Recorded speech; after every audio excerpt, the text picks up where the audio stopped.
नमस्कार दोस्तों, जीएसटी में बहुत इम्पोर्टेंट डिसीजन दिया गया है। क्या जीएसटी के नोटिस को वैलिड कहा जा सकता है यदि इसमें प्रॉपर शो को नोटिस के सभी इंग्रेडिएंट शामिल नहीं हैं?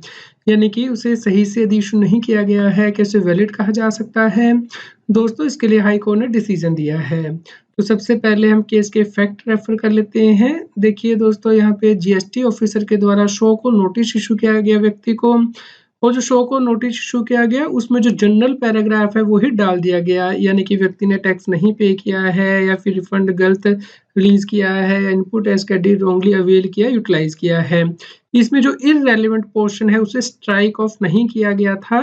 और दूसरा, इस नोटिस के साथ एनेक्स्चर भी लगाया गया था डीआरसी 1 में, यानी कि summary of the taxes to be paid. तो इस केस में जो समरी लगाई गई थी शो को नोटिस के साथ, उसमें सिर्फ एक जनरल स्टेटमेंट लिख दी गई थी कि टैक्स पेयर के द्वारा अमाउंट रिसीव किया गया है गवर्नमेंट ट्रेजरी से वर्क ऑन टैक्स सर्विस के अगेंस्ट, लेकिन इसके ऊपर जीएसटी नहीं पे किया गया है, यानी कि जीएसटी 3B की रिटर्न में कम अमाउंट दिखाया गया है और बस यही ग्राउंड यहाँ पे दिए गए थे। यहाँ पे स्पेसिफिकली नहीं बताया गया था कि कितना अमाउंट जो है वो नहीं दिखाया गया है।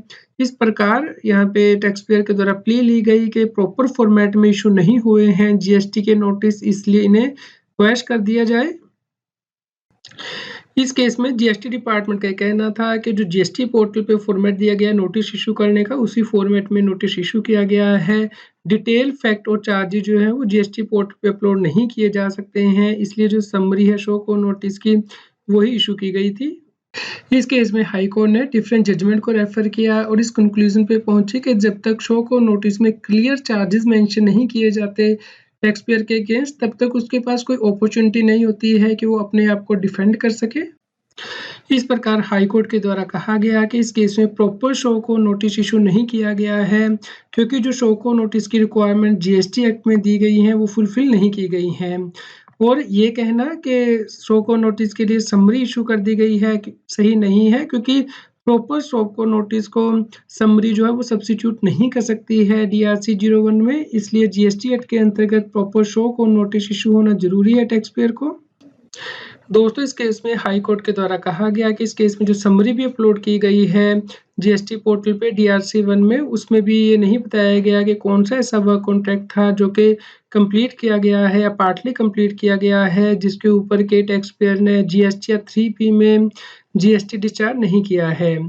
जीएसटी एक्ट में प्रोविजन दी गई है कि यदि शो को नोटिस में प्रॉपर ग्राउंड स्पेसिफाई नहीं किए जाते हैं तो उस केस में जो टैक्स, इंटरेस्ट या फिर पेनल्टी है वो रिकवर नहीं की जा सकती है।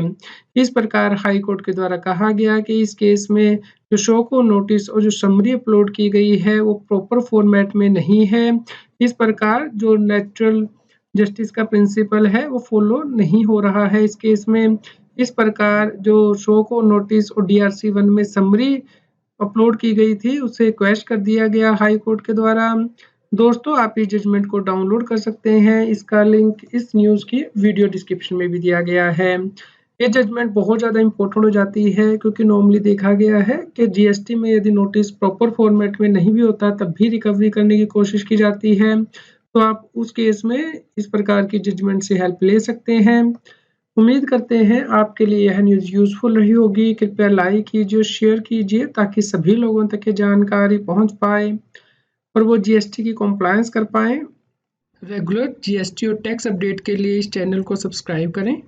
फ्रेंड्स, आप टीडीएस, इनकम टैक्स, जीएसटी और अकाउंटिंग सॉफ्टवेयर ऑडिट ट्रेल के साथ कॉम्प्लायंस आसानी से कर सकते हैं। इन सॉफ्टवेयर के डेमो देखने के लिए आप हमें मोबाइल नंबर के साथ ईमेल कर दीजिए taxil@gmail.com पर। आप हमें Telegram app CA Satbir Singh Taxil पर ज्वाइन कर सकते हैं ताकि आप जीएसटी और इनकम टैक्स के रेगुलर अपडेट अपने मोबाइल पर ही प्राप्त कर सकें।